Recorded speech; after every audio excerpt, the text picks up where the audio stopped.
the primary misconception that people have about the Old Testament is that it portrays a God who is a God of judgment, a God, I'm going to get you, a God that's going to snuff you, and the lightning bolts are going to come down. And that just doesn't mesh in our thinking with a God of the New Testament who sent his Son because he loved us so much and wants to forgive us.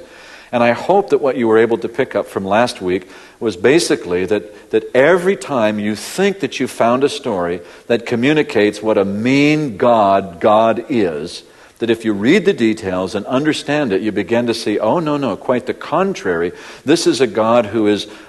redeeming, a God who is always keeping the way open that people can be restored and that they can be recovered. And secondly, what I shared last week, so you only have to come to church every other week because I'll always fill you in on what's going on, was the mistake people make when they read about a group of people of the nation of Israel who make a mistake or get rebellious, and they then get wiped out. Something terrible happens to them.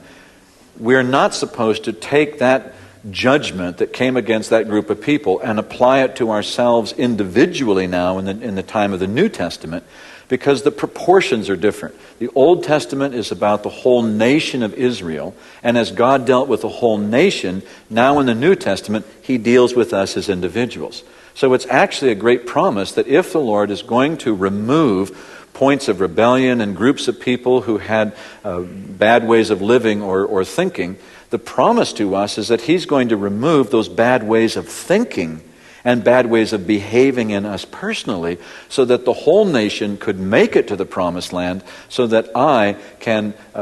make it all the way in the Lord. He who has begun a good work in me is going to finish it. And because the Lord loves us, he disciplines us and reproves us and strains, as it were, the impurities out of our soul, that we can be found to be spotless and blameless before him. So it's the mercy of God, but people don't understand that and they get all wigged out.